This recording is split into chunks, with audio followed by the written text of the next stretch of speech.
Good morning. I do hate to be the one to interrupt a good conversation, but thanks for letting me do so this morning. Welcome this morning. We have another, I think, tough passage because it gets into some areas where we will all have some strong feelings. I have no doubt about it. And while I won't shy away from anything controversial today, I will say that some of the stuff that we will talk about may touch on aspects of our personal lives that are really personal. And so I do want to approach this morning with a lot of sensitivity to all of the experiences that are represented in this room. There is no way to talk about violence and retaliation or peacefulness without actually talking about the violent things that happen to real people, and that includes us. We, no doubt, due to the law of large numbers, have had some traumatic experiences in this room. And so if we begin talking about something and you need to take a break or are so uncomfortable, it is okay to get up and to remove yourself from that portion of the conversation. So I do want to be sensitive to the broad range of experiences that are here. But again, we can't talk about those things without talking about them. So we're in kind of a pickle. And if you remember last week, we talked a lot about authenticity and honesty, right? That was kind of the top layer, but we also really began to talk about what it meant to be loyal to our Christian faith, to the example of Christ and the teachings of Jesus. And we wrestled a lot, and again, I didn't provide many answers, only that this isn't as simple as, well, Jesus said it, so I believe it, that settles it. Because we have to apply these teachings in the reality in which we live. And given the context that Jesus was speaking in, there was a very real public-facing expression to faith. And so we come to this particular passage in the shadow of all of last week, what it meant to be loyal to the teachings of Jesus and to be a person who confesses that their life is shaped and molded after the person and character of Jesus in really difficult and hard circumstances. But it gets even worse this week, if that could be possible. It gets harder. I won't say worse. It gets harder because we're talking about getting slapped in the face or being forced into conscription or being asked to respond in peace, to forgo what we might perceive as justice now for some sort of divine justice that we don't control in our time and in our place. But it's so sweet to get justice in our time and in our way when we want it. It reminds me of Veruca's song, I want it now. And I want all of it. And I want to be the person who gives it out. So we have this scripture that begins to talk to us about what it means to be people of peace in a world that may be violent.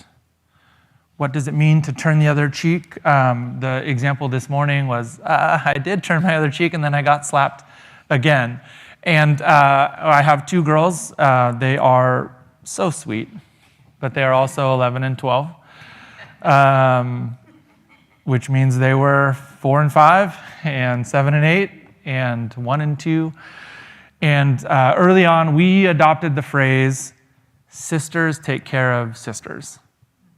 And we use that when boys are over or when Meredith and I are having a tense conversation.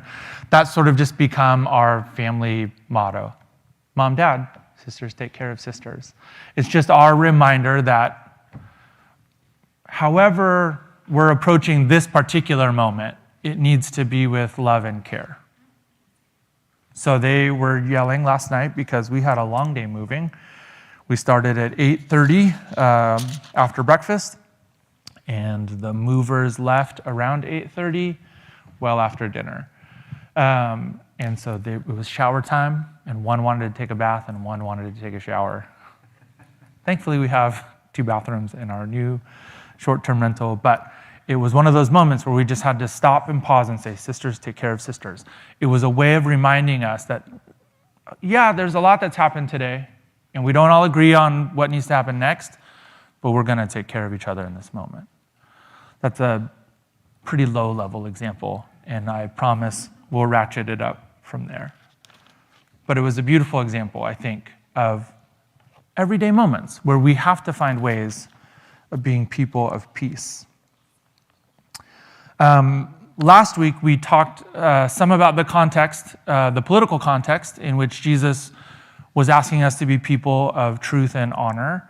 And I'm going to extend some of that to this week. And in the podcast, and as somebody mentioned, there was some historical context given about what it meant to carry and to become kind of an equal in the Roman cultural context. But you may have also heard the term Pax Romana. Have you heard that term before? Roman peace. And it sounds like they hired a really nice PR guy to come up with that. Because Pax Romana wasn't, we're so great, everything is peaceful. It was, we're so powerful that if we don't get our way, we'll make it happen. We will continue to expand our territory and our wealth through force.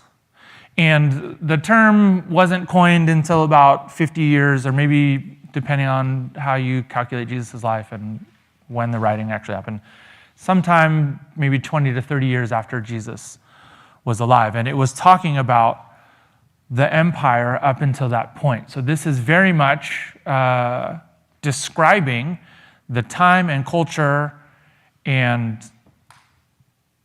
context under which Jesus is preaching. He is preaching under an authoritative government that if you don't like what they say or do, will beat you into submission.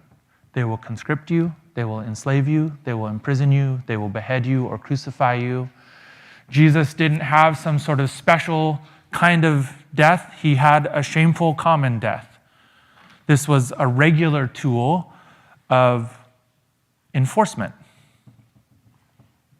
It's what we would think of as lethal injection or the electric chair.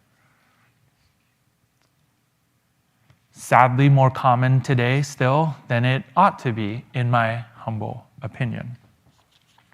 But that's the conditions under which Jesus begins to preach to a persecuted people. This is not the people we are going to become. Our way through this is not to become the monsters that are oppressing us. There is another way through, and it will require patience and suffering. It will require a way of being in the world that is very different than the example being set for us.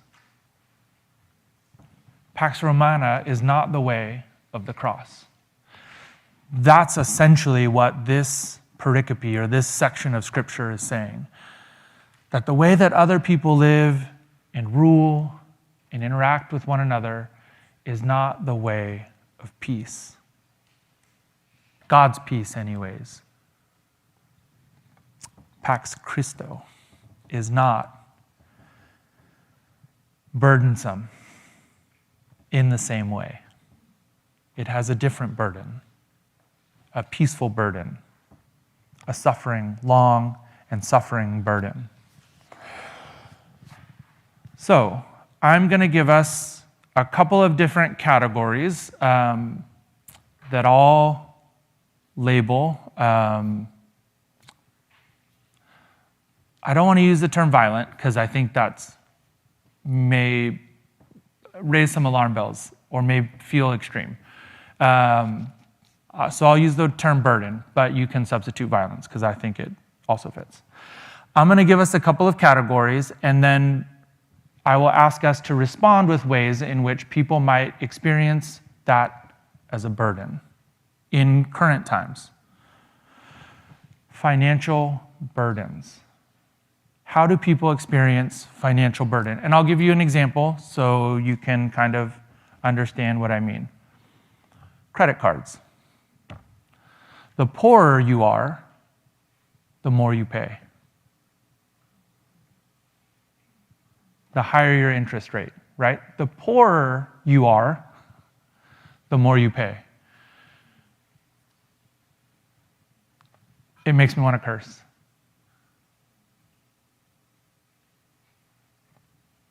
Wage theft.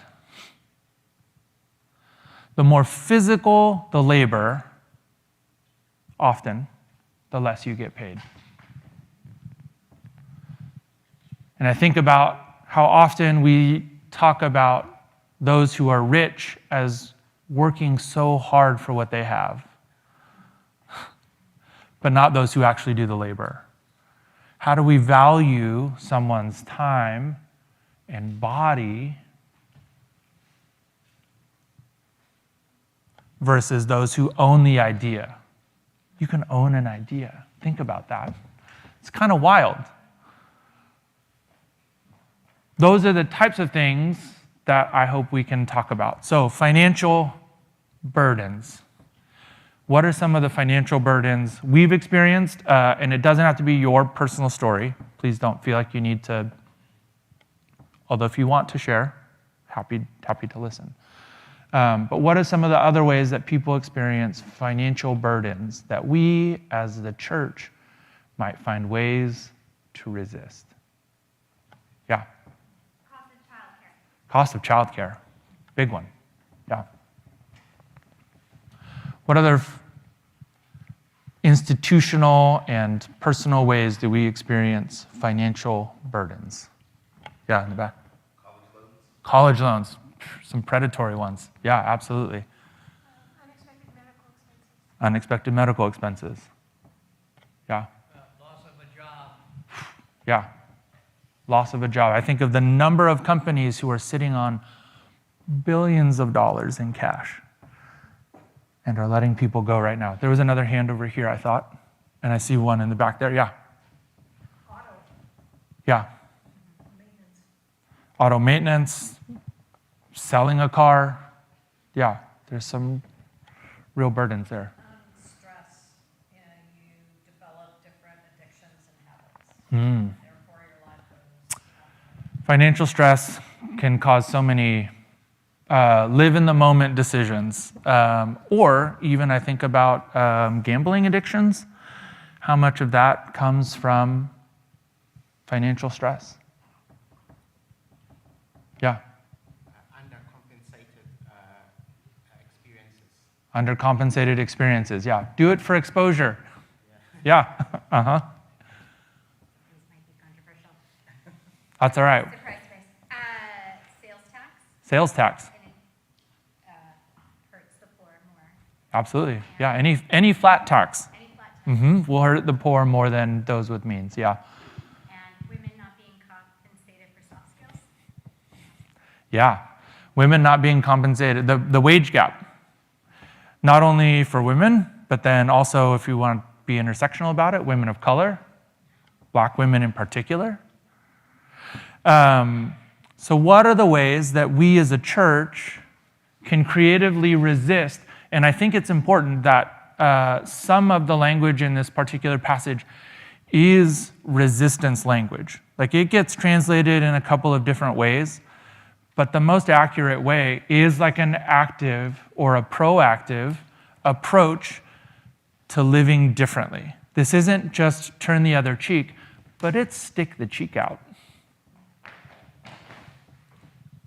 It's don't just give them your shirt, but shame them by giving them your coat as well. It's don't just bend over in slavery or conscription, but walk the extra mile as a person who can look someone else in the eye. So what are the ways that some of these examples we can, as a church or as individuals, collectively resist the financial burdens placed on us? Personal responsibility, yeah. Living frugally might be one of the ways that we would have talked about that in the past. The Protestant work ethic, right? Yeah. There's a way to figure out your own slavery footprint. So the way things are, you think of smartphones as an example, or shoes, but Yeah. the slave labor that's involved behind that. The slave labor that comes with consumerism, for lack of a better word. And how much have we lost the ability to mend our own clothes, to fix our own cars, to help one another out by borrowing rather than buying? Like, it's kind of an oddly shameful thing to borrow something. Well, you just buy it. And then it will sit in your garage, like many of the things that were in our garage this last week, because it was less shameful to buy it than to borrow. And just that attitude of, I want it, so I'll own it. It's mine. Man, what does it take for us to actively resist everything that gets shown to me on Instagram? I think somebody, no hand over here. All right. Yeah. To look at, like, how much more can I give? It's like, instead of, to give away 90% and live on 10%. Mm-hmm. How much can you give away to live generously, right? Is that the perspective in which we wake up and ask ourselves, how can we live generously? I want to give us a couple of other examples. There's a church in Tennessee, and there are other churches who have done this, but this is a particular church that I know some people who attend. But it's a church called Altar Fellowship, and they began working with a medical debt collection agency to figure out how to purchase down medical debt. And it just wipes it off of people's credit history, which then allows them to borrow money at a lower interest rate and keeps money in poor communities, in widows' households. It's a really simple thing. And I think for something like $50,000, they eliminated $1 million in medical debt. Because at that point, it's written off. They've already gotten the tax write-off. So for the business, there's no purpose of holding on to it. It's only money that they spend. So it's sort of using the system against itself to alleviate the debt of their neighbors. At Heirloom, one of the ideas that I had was there are all kinds of statistics. If everybody in the church gave 10% of their income, we could whatever. And I just thought, man, housing is supposed to be, in modern financial wisdom, 30% or less of your income. What if it could be 10% or less of your income? If there's nobody that has to get paid, there's no landlord, if there's no maintenance, facilities, upkeep, if we can teach people how to do those things themselves. And so we have some really affordable ways of people to live and stay in the Bay Area. It still costs money. It's still not free to everyone, which I wish it could be. But we're looking for ways at Heirloom to help not just subsidize, but really make it affordable for people on the lower third of the income ladder. You would maybe not be surprised, but I was surprised at how much opposition I got and still get for proposing that the church provide low income housing. It's not the church's job. What? It's not our job to care for one another? That was my response. But I do get a lot of people who tell me it's not the church's job, which just seems like they haven't read Matthew 5.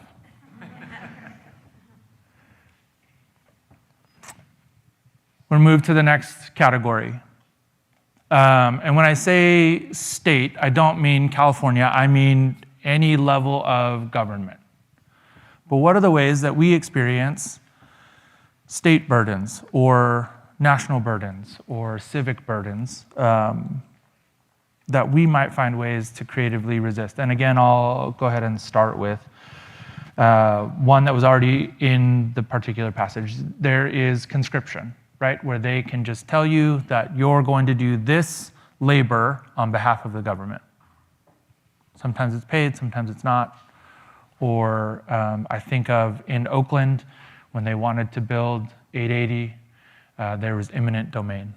So it didn't matter if it cut through your community, didn't matter if your school was on one side or the other of the freeway, it didn't matter if you owned a business, how long your family had been there.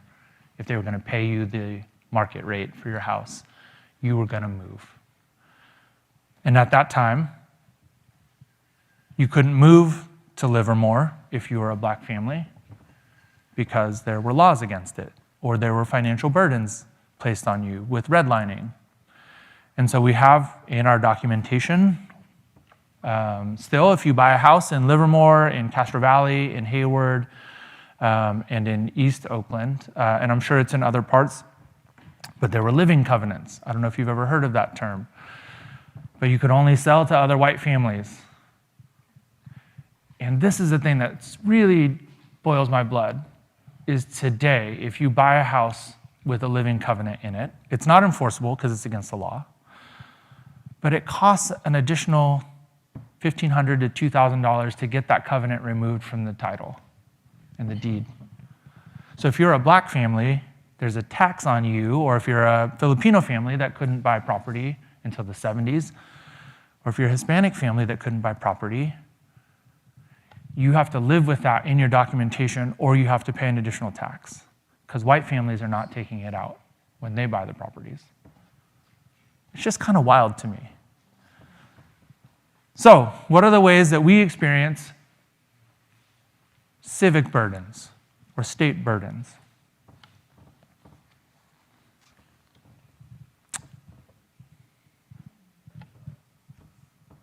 Just scratching the head. Yeah. Stay in local taxes, yeah. There are some ways that we talked about taxes being more for some than others. An example of that would be on the flip side, on the generosity side, is when Jesus is talking about the widow who gave her 2 pennies, right? Her day's wages, versus those of us who might be rich and can easily afford to buy a pigeon for the altar. What difference does it make to us? But when we begin to talk about taxes, what does it mean for fair share? Especially when those systems funnel money to particular classes of people. Yeah, taxes is a big one. On taxes, again, we just got back from Oregon, and I didn't realize, the differential in fuel costs. And the differential in the tax rates, because we went out to eat and there was no tax on food. And I kept looking for it, thinking it was a mistake. My granddaughter looked at me and said, "You're not in California right now." So, Yeah. but it just seems to be a burden that continues to ratchet up in very unusual ways. Yeah. So Dublin, I think last year in 2024, shut down their women's prison. There was really horrible abuses. Mm-hmm. And there's, I don't know, they're trying to reopen it as an ICE facility. Mm-hmm. So, right, like ICE line stuff. I don't know how it ended up coming, like what the next move is, but that does feel like something I can resist. Yeah. A new ICE facility in the neighborhood? Yeah.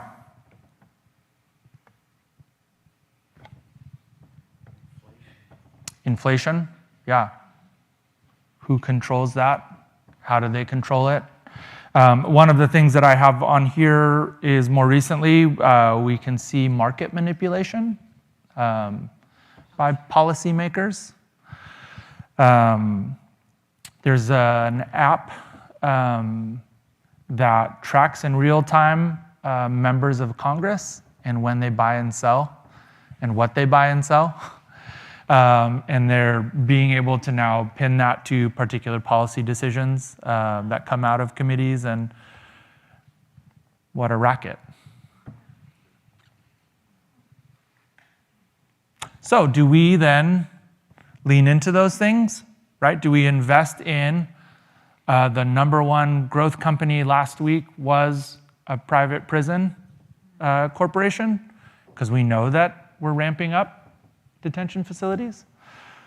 Do we lean into that and say, well, if they're going to get theirs, I'm going to get mine?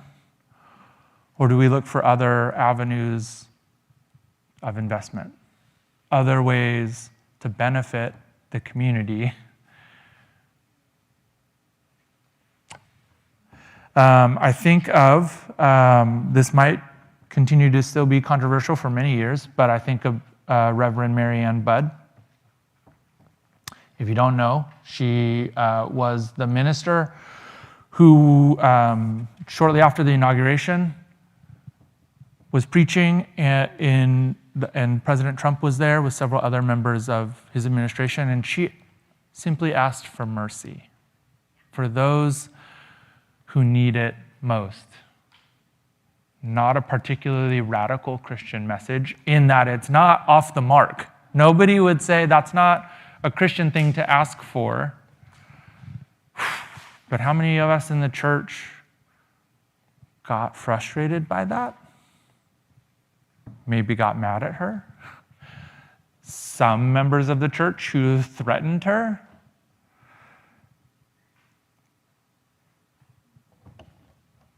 I mean, also things that make me want to curse. It's in that category. Again, as last week, and I'll pull it forward into this week, it's not that some of these things aren't necessary. Law enforcement is necessary, right? Community safety is necessary.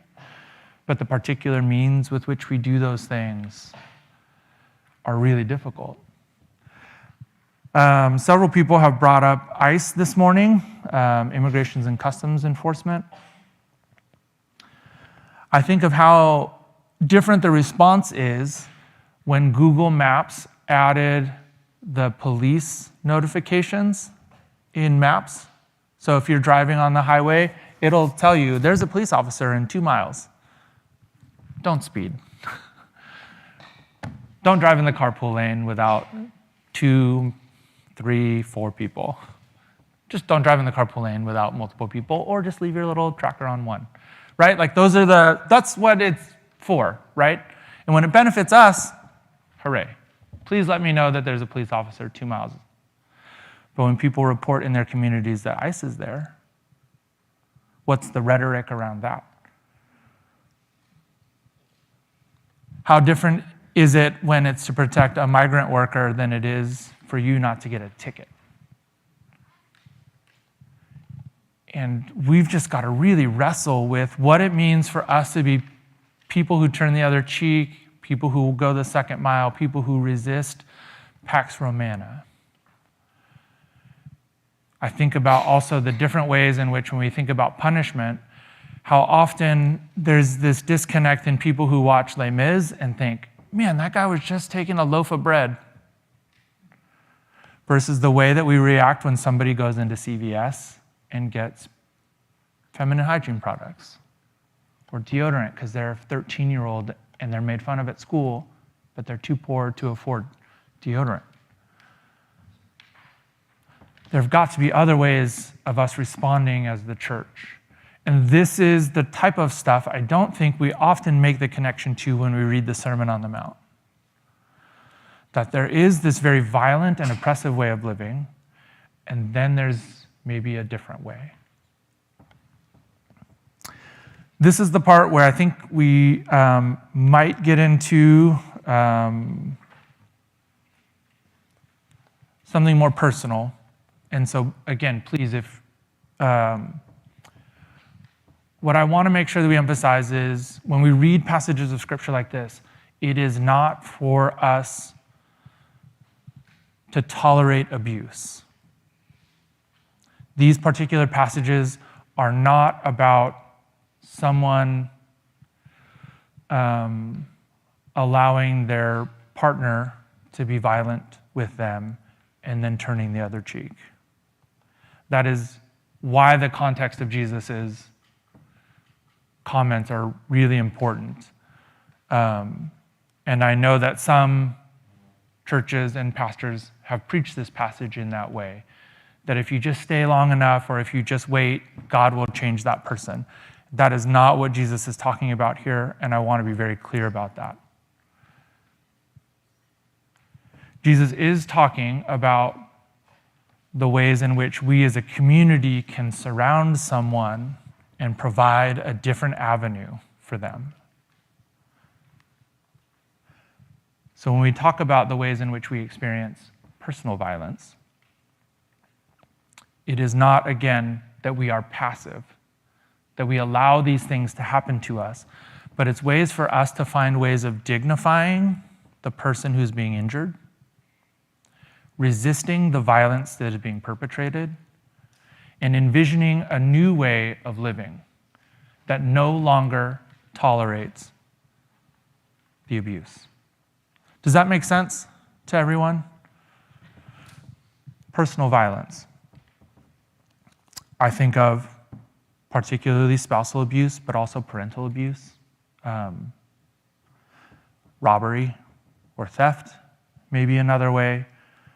I think of social media and the way it plays on our internal dialogue and fears about what we look like, about what we own, about the people we hang out with, whether or not the amount of FOMO that is created by social media. And I know we don't often categorize it or frame it as violence, but the outcomes are certainly violent. The number of children, boys and girls, who develop eating disorders because of social media is much higher now that it exists. And it is purposeful. I will recommend a book to you called Careless People. It is about the development of Facebook. It is an insider's, someone who worked there on public policy.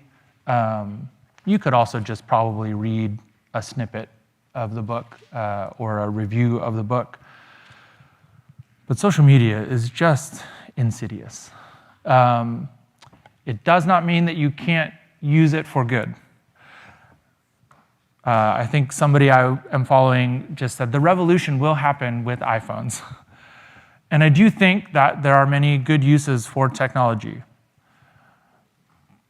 But the wholesale development of these things is, in many ways, to create a longing and desire.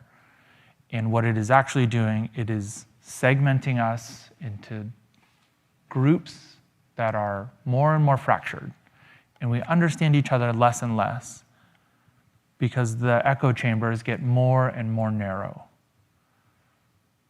When I am also on the board of our local rugby club, and when we target ads, we can target as young as 5. We can say, we want this ad to be shown to 5-year-olds who live in this zip code, which means their families make this amount of money, right? It's code. Who follow these accounts, which means they're probably from this ethnic background, right? We can be so specific in the ways that we create personal violence against other people or personal burdens for other people. So what are some of the things that maybe we've experienced as burdensome from an individual perspective?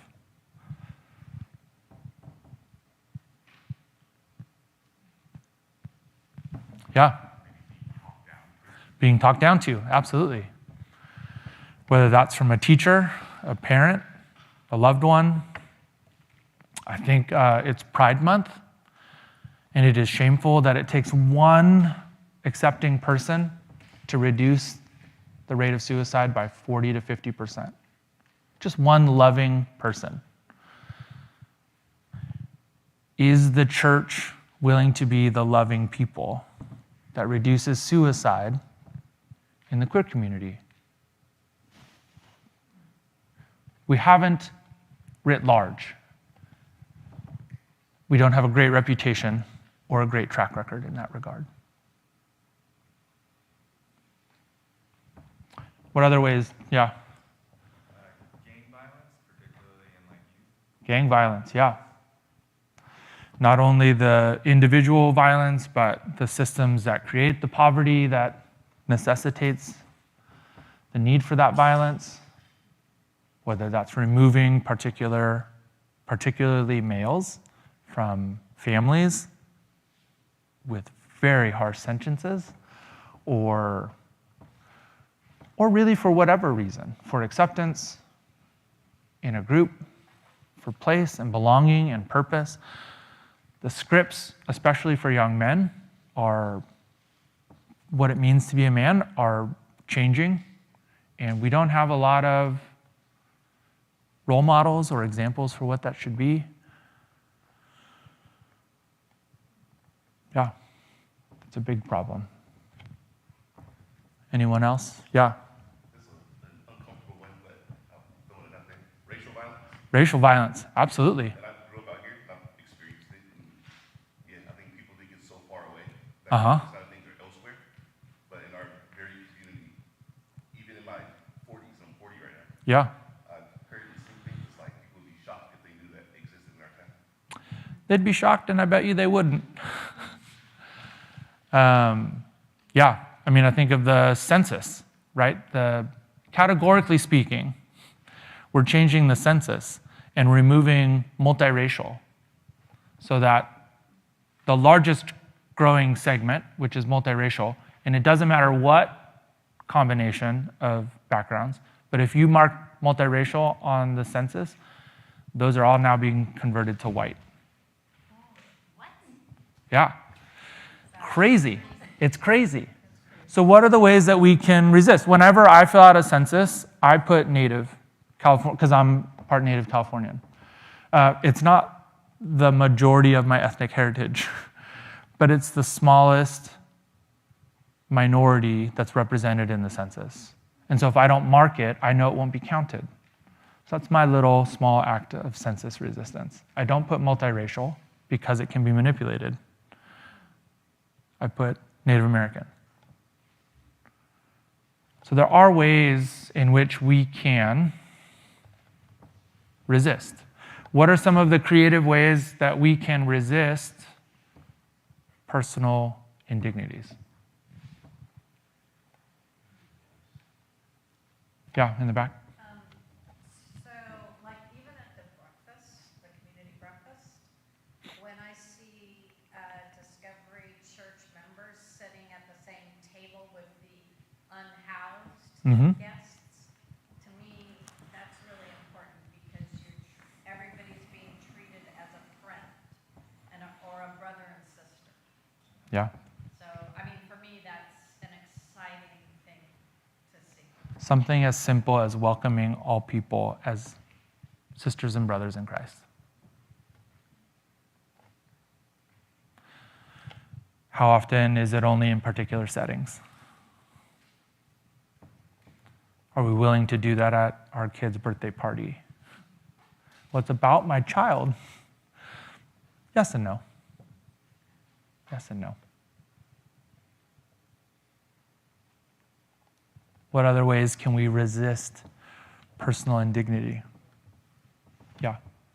I'm taking a class right now that's called Interpreting the Behaviors of Others, and the whole gist of the class is to introduce multiple ways of interpreting situations. So, like, say Brad over there comes in late to church. If I we tend to assess others as having character flaws and ourselves as situational. So the whole class is trying to get us to, like, think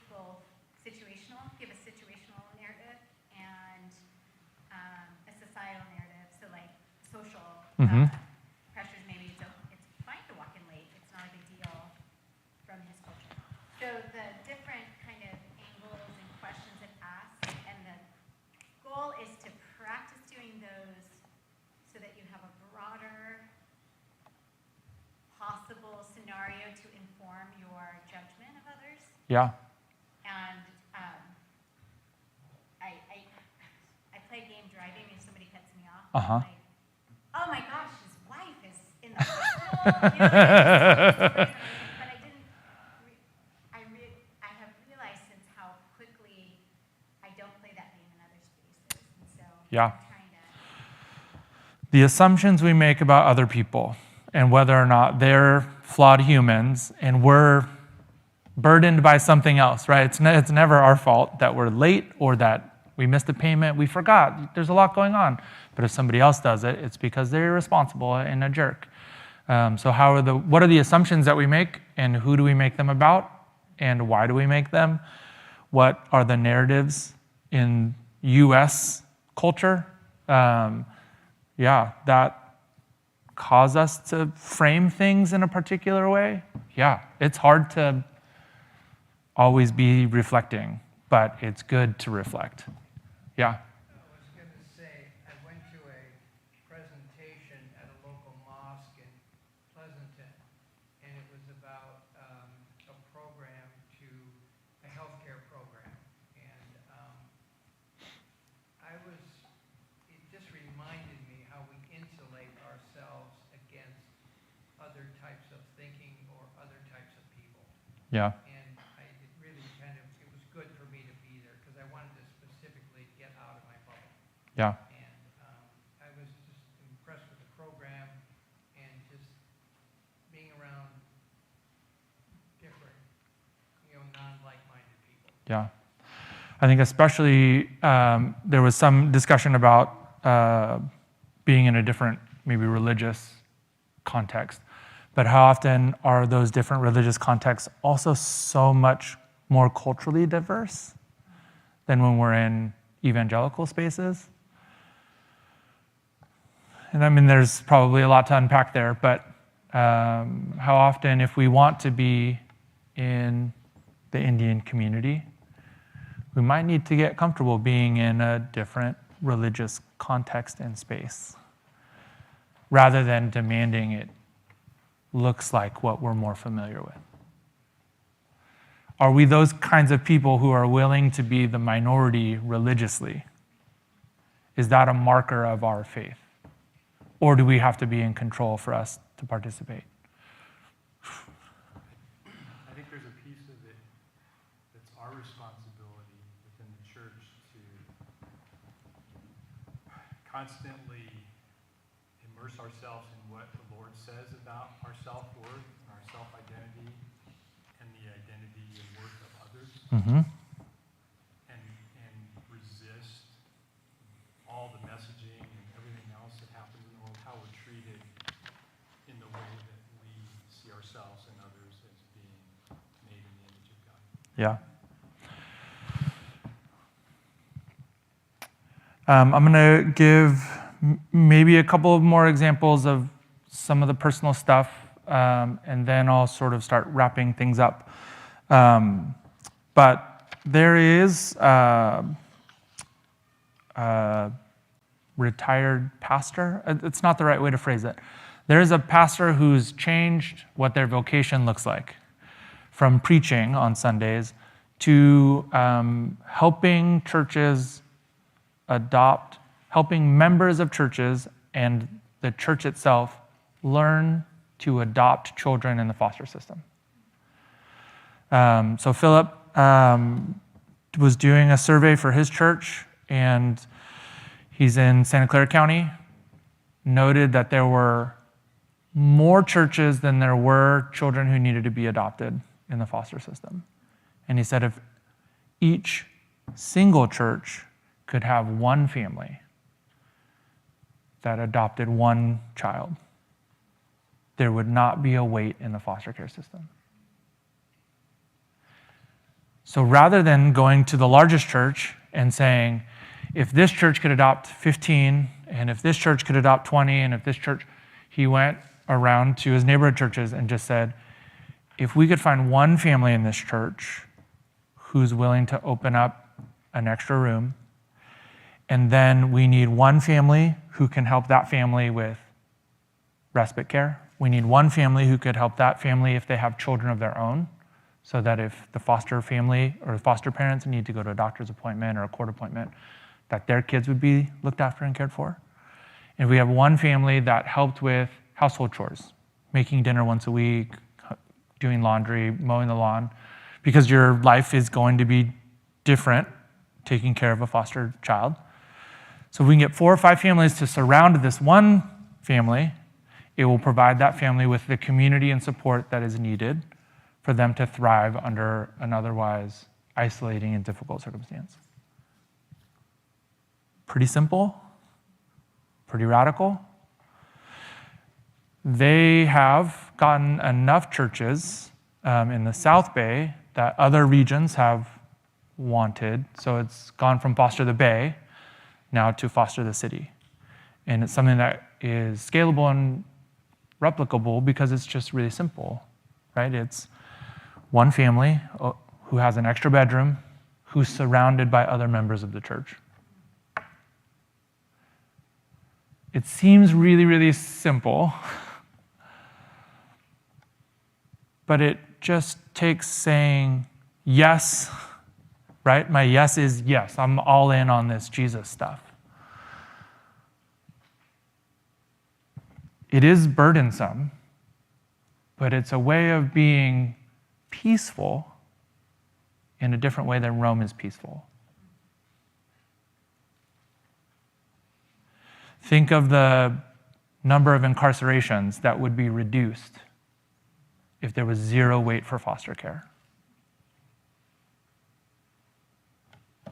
Really, really simple. Really, really inspiring.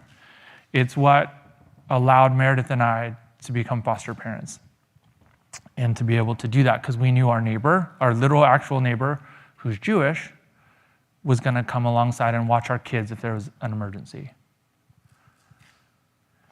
We had Kathy, who was the spouse of the pastor at Santa Clara at the time, who could provide respite care. We had my mother-in-law and my sister-in-law who could watch our kids or come over and help with meals and other things. And we had a member of the church who was an intern, like you all had last year, who would also watch our kids so that we could have a date night. So not only did it provide support for like just the foster care stuff, it extended and enriched our lives personally beyond that. We're super thankful for that. I also think about, and back to the personal/financial, because some of these categories overlap. I also have been thinking a lot about lending circles. If you don't know what a lending circle is, there are financial institutions who will lend you money. There are also ways of pooling money in a small group of people. And this particular lending circle that's been that governments are studying and are trying to replicate, take a group of 10. It's usually 10 women because they're responsible in the community for taking care of families and raising kids. And they'll ask for a small amount. In our context, it would probably be like $10 or $20 a month. And all 10 people put in $20 a month. And so it's $200 a month that goes into a bank. Not a financial institution like Bank of America, but that just goes into someone's actual physical purse.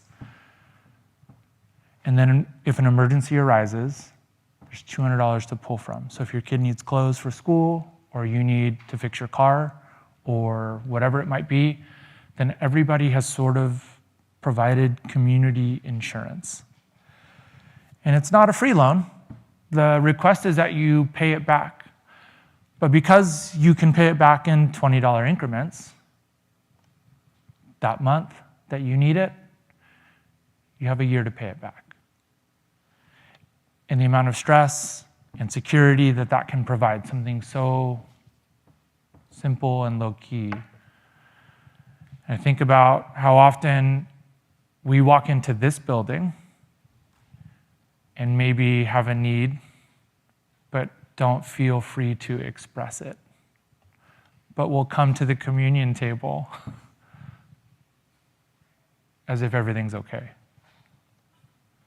Just maybe don't do that. Maybe come to the communion table and stay and pray. Or talk to Curtis. Or find some trusted people in your church in your neighborhood. Or in your Bible study. Oh, we can't call it that. In your church in your neighborhood. Or Sunday school. But there's got to be some ways in which some of this shame that comes with the narrative that if your car breaks down, it's your fault, and you haven't worked hard enough and don't deserve to get to work. Just think how weird that narrative is, but how many of us live with some version of that? Home repair, medical crisis, whatever it might be. Child behavior issues. There's other parents here who have dealt with those things, and yet we come and we bury it because we're at church and we have to dress nice and look nice and be perfect as God is perfect. But the teaching of Jesus is not Pax Romana. It's not carry this burden on your own, be in isolation, trust only what we say. But it's, hey, you're in a group of people who, if you asked for their shirt, would give you their coat. Why wouldn't you be able to get your car fixed? Why wouldn't you be able to ask for help with childcare or a ride to work? These are the kind of people who, if you asked to walk a mile for something, for a government that they don't believe in, who is oppressing them, would walk 2. These are the people who would walk that same second mile with you because you are their equal. What kind of holy place would this be if that's the attitude we brought to one another? That's what Jesus is talking about here. Again, it's not a passive, abused, frightened picture. These are people who say it does not matter the size or power of the institution or the authority or the oppression. We will live a different way. That also makes me want to curse, but like in a F yeah sort of way. What a different picture that would be, not only to those of us in this building, because I don't think we're fully there yet, but imagine if the neighborhood started hearing, there's nobody who attends this church who's a part of this fellowship who ever needs to be cold or hungry or alone. Those 3 things. Never cold, never hungry, never alone. I want to be a part of that. That's a missional community. That's a church that just took the Sermon on the Mount and learned to apply it exactly where they are. You don't have to go to another country and do a mission trip. You don't have to find some other organization with an inspiring mission. You just have to commit to the teachings of Jesus. I will say, it is going to be hard, and you will get frustrated because people will come and ask, and you'll think that they're asking too much. I'm not asking for us to join a communist regime,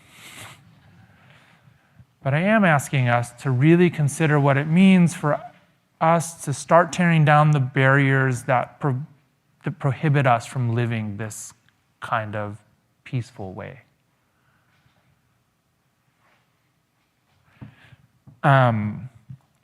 We are building, like I mentioned last week, a second story on my mother-in-law's house, which means we've had to have lots of hard conversations with her about how much money she has, how much money we have, how much money our siblings have, what it looks like to divide inheritance.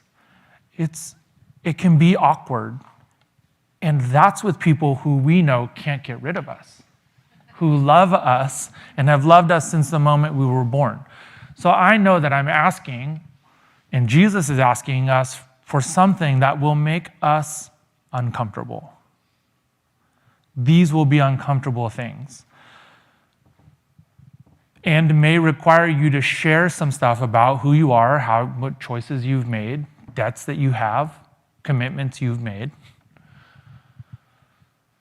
But I also think in having those really hard conversations, I've never been more known by my mother-in-law. I've never been more known by my siblings. I've never closed the gap so much as in when we needed to talk about what it means when mom dies. It does not mean there are no disagreements. It does not mean that there have not had to be and will need to be hard conversations when she needs to go into care. Do we get to live in the house still? Right? Like, we have to continue to do that, but the alternative is she lives alone and is sad and lonely, and we don't get to live with my mother-in-law, which is isolating and unfair. So we're going to choose something else. We're going to choose a different hard. There will be hardship, but we're going to choose the hard that we think takes care of the widow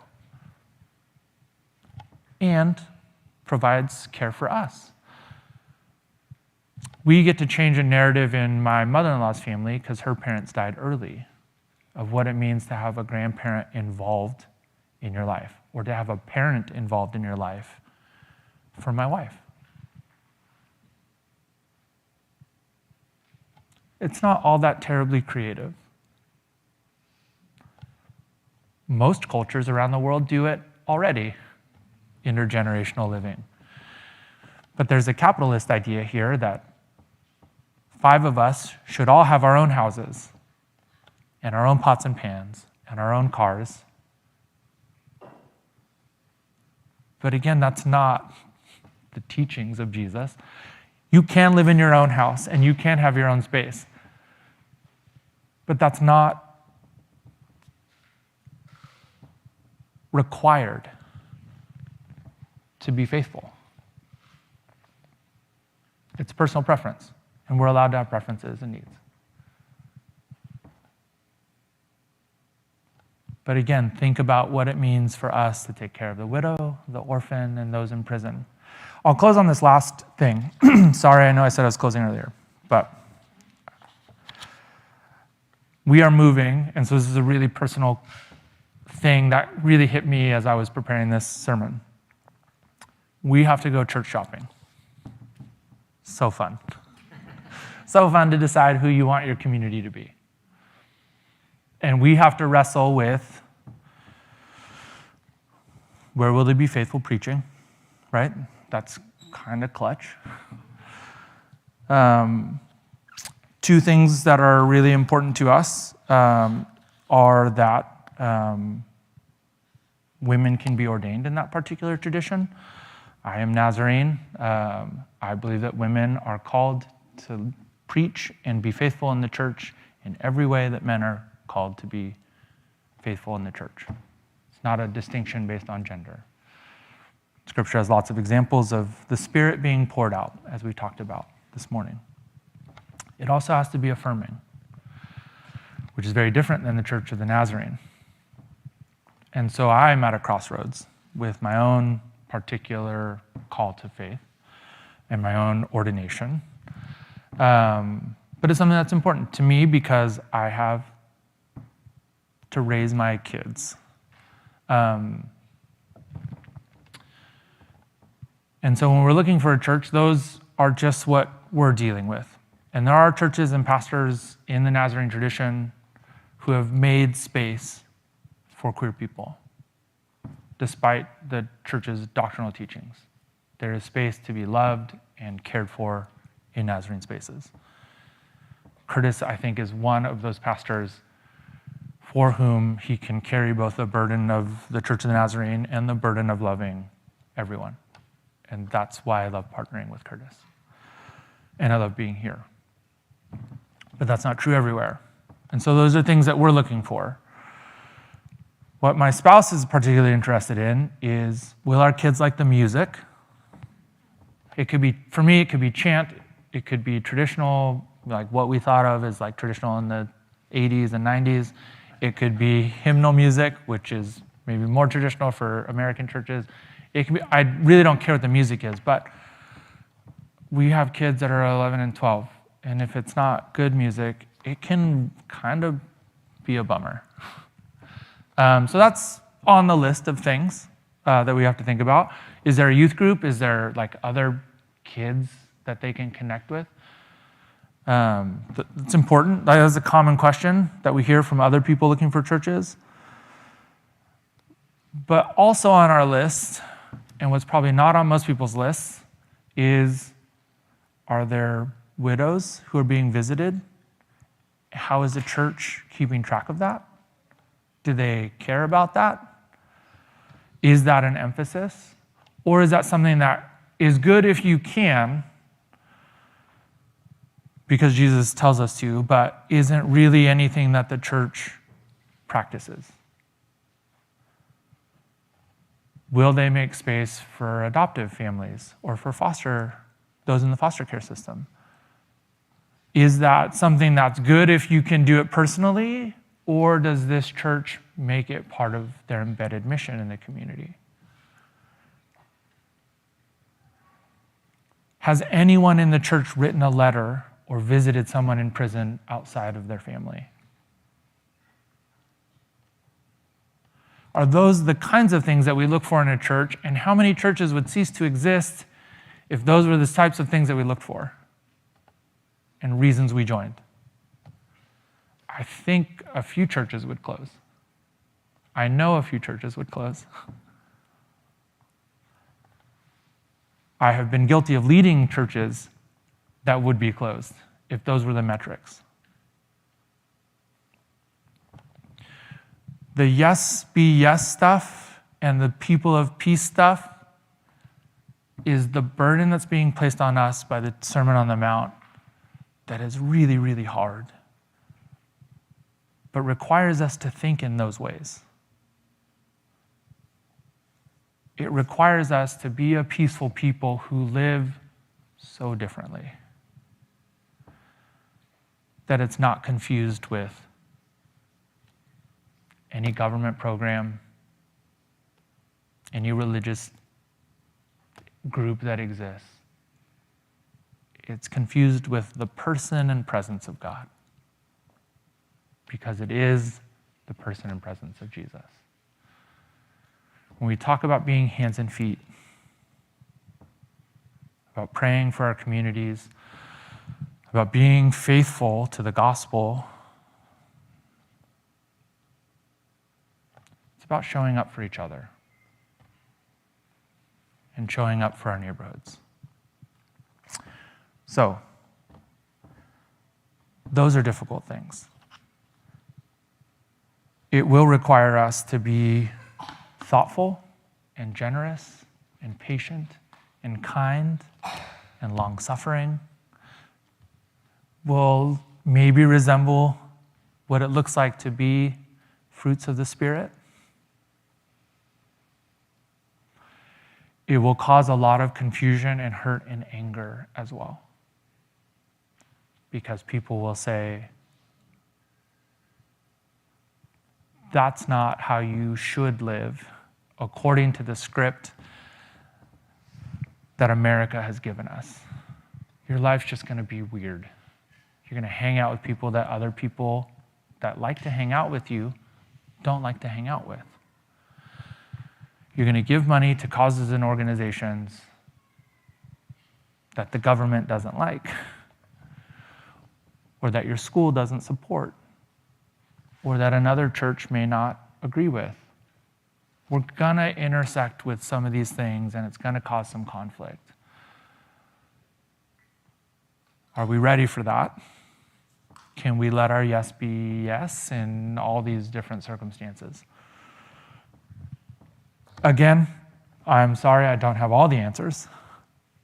Maybe I didn't have any answers that were satisfactory. But I really hope we wrestle when we read this Sermon on the Mount, that we put it in the right political context. Jesus is talking about overthrowing the Roman order of peace. It's worth crucifying him over. There is no way that we go on a similar mission without some resistance. It's why it's illegal to feed homeless people in Alameda County. Yeah. You can't just take food and give it to people in Alameda County. It's crazy. But there are enough churches that aren't resisting that kind of a law can make sense or continue to exist.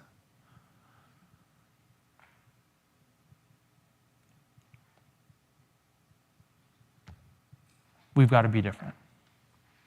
Yeah. I don't know if I'm speaking out of context here, but I just, the whole time, a real big concern that I think the church really needs to look and pray about is the mental cases that are out there, not just the homeless, but even people that live in houses. I think that's where the root of a lot of that stuff comes from, where there's violence and gang stalking and all that. Yeah. So I would say my challenge to everybody here who's here today, when you have that quiet time to go and pray, because prayer is powerful, but I'd say there's so many mental cases here in Livermore, you have no idea they're walking the streets. Yeah. And that's scary. The number of people who have undiagnosed illnesses or who are depressed is a large number of people. And that is often not addressed by the church. I think about institutions like the one I went to, Point Loma, my beloved alma mater. But the number of counselors who are men that the church produces is well below what it ought to be. The number of men who are teachers. I mean, at our institution, which is a Christian institution, can see that there are more teachers needed and there are more male teachers needed. But we've done nothing structurally to address that. There are lots of ways for us to actively resist. It's going to take more commitment. I know that the Sermon on the Mount is short, but in the right context, it's a gut punch every time. Nobody's doing this perfectly. So I'm not here to make you feel bad, a little bit maybe, but not really. I'm here to just say this is what we're journeying towards Christ likeness, towards really taking the teachings of Jesus seriously. And in this political context that we currently live in, there's a ton of ways to do that. A lot of the advice that's being given out right now in what feels like pretty divisive political times is to not get overburdened with everything, but to maybe let the Spirit lead you to what God is calling you to do in this community, and to just be faithful to that one thing. You are not going to solve every problem on your own. I am sorry to disappoint you. But you can actively resist, and you can allow other people to actively resist and not get in their way, which is something that I think some of us, purposefully or not, can be a part of. Well, there's too many programs. Are there? Are there that few problems? Maybe we just need to recruit more people. And maybe that's how this grows. Because other people see the same things and they're inspired to change and to live differently and to join us. I think that's a pretty holy way to live.